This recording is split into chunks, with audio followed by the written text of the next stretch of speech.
Southern China is reeling from one of the most devastating natural disasters in recent memory, as non-stop torrential rains have unleashed record-breaking floods across Guangdong province, a region widely considered the industrial and economic engine of the country. What began as seasonal rainfall quickly turned into a full-blown humanitarian crisis, submerging vast urban landscapes, destroying rural villages, and displacing hundreds of thousands of people.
The scale of the flooding is hard to comprehend.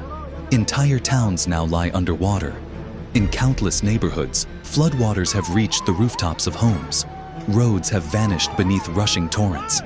Factories, farmlands, schools, and hospitals have all been swept up in this sprawling disaster. Many people had just minutes to escape, grabbing only what they could carry as muddy water burst through doors and windows, turning familiar streets into unfamiliar rivers.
Zhaoqing city has become one of the epicenters of this catastrophe.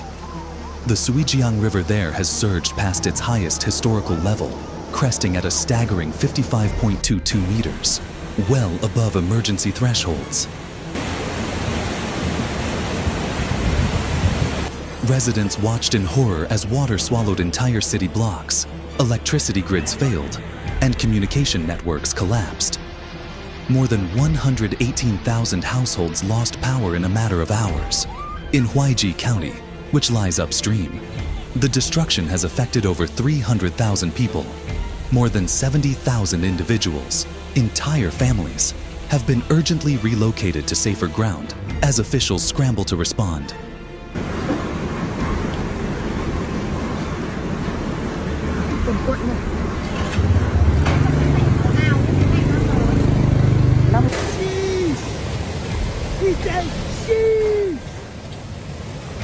Follow the house! Follow the house!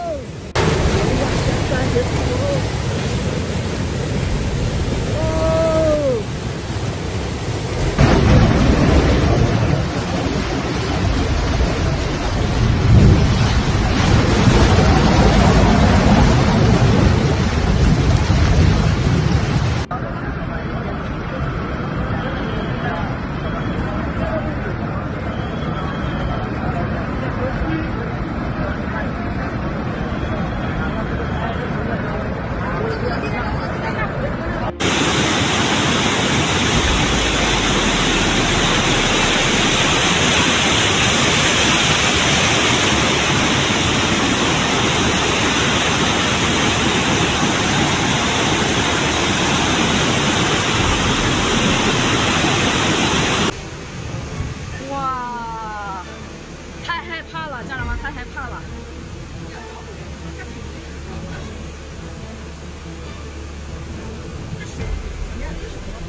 The force of nature here has proven overwhelming. Rescue workers, including military units, local firefighters, and volunteers, are risking their lives around the clock, navigating submerged streets in inflatable boats, digging through landslides, and airlifting the stranded. In some places, the current is so strong that boats capsize. Hidden debris below the water's surface poses life-threatening hazards. Emergency shelters have been set up in schools and gymnasiums, where thousands of displaced people now wait in uncertainty. Some have lost everything: their homes, their possessions, their savings, even loved ones.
Como que desce?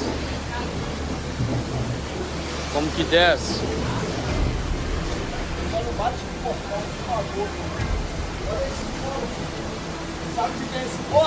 Do... Ó o portão, que doideira. Mano, a água tá muito forte, viado. 现在感觉车库都是，这比嘟嘟位的降水还恐怖。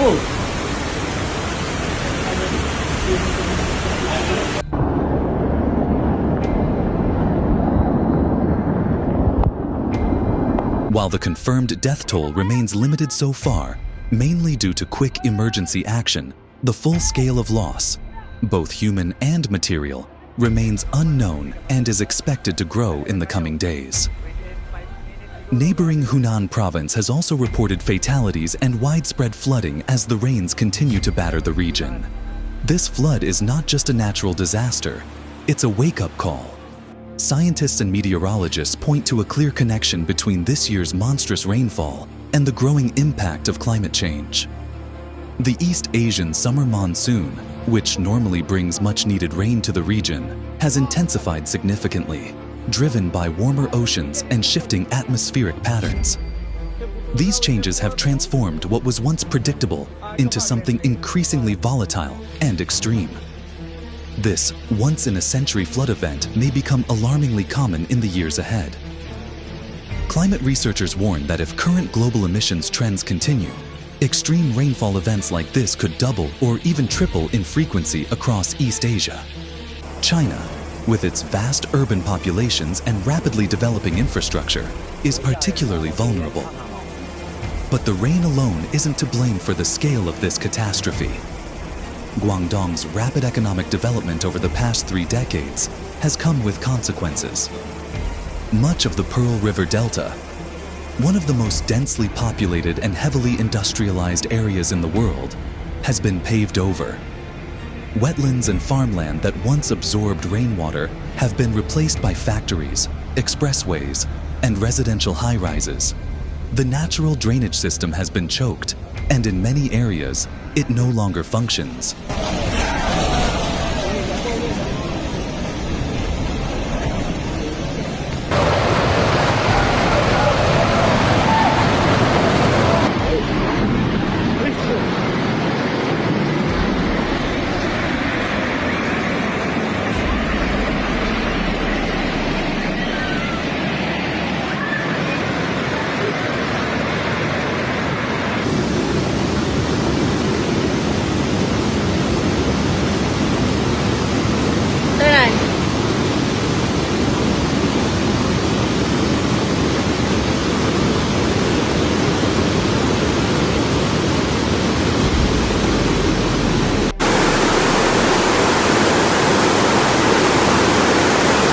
infrastructure is also under strain.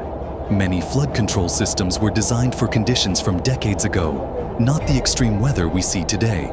Major reservoirs across Guangdong have now exceeded their warning levels. In response, authorities have been forced to open spillways and release millions of cubic meters of water to prevent dam failure. These controlled discharges are necessary but tragic, worsening flooding downstream, forcing even more evacuations, and further damaging already vulnerable communities. The economic impact is staggering. Guangdong contributes nearly 10% of China's GDP and serves as a vital link in global supply chains, producing electronics, machinery, textiles.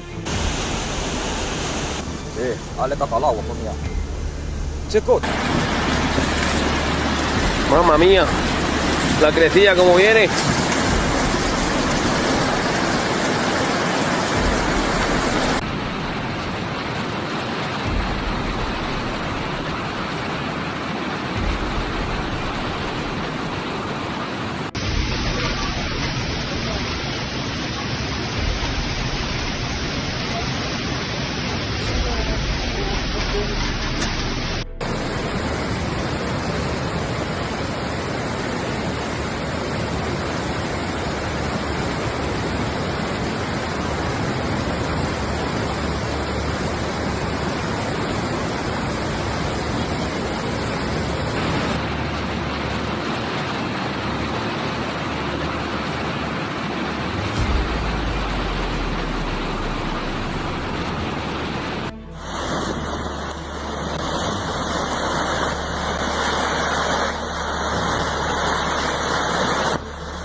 Get out of here!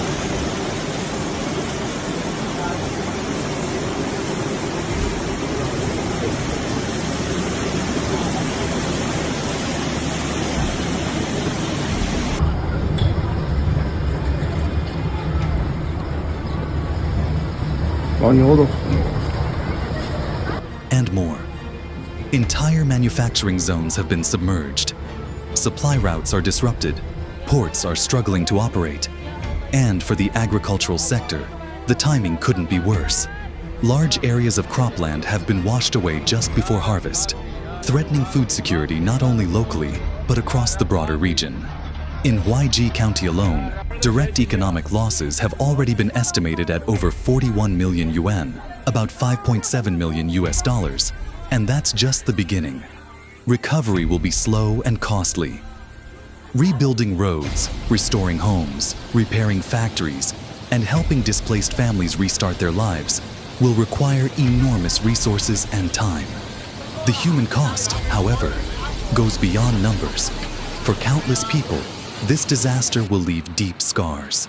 Children uprooted from their schools, elderly people separated from their families, people whose businesses and homes were built over a lifetime, gone in a single day. Psychological trauma will linger long after the waters recede. China's central government has announced an emergency relief fund and dispatched military engineers, medical teams, and aid supplies. But local officials warn that more is needed, especially as forecasts predict continued rainfall and the risk of landslides in mountainous areas increases.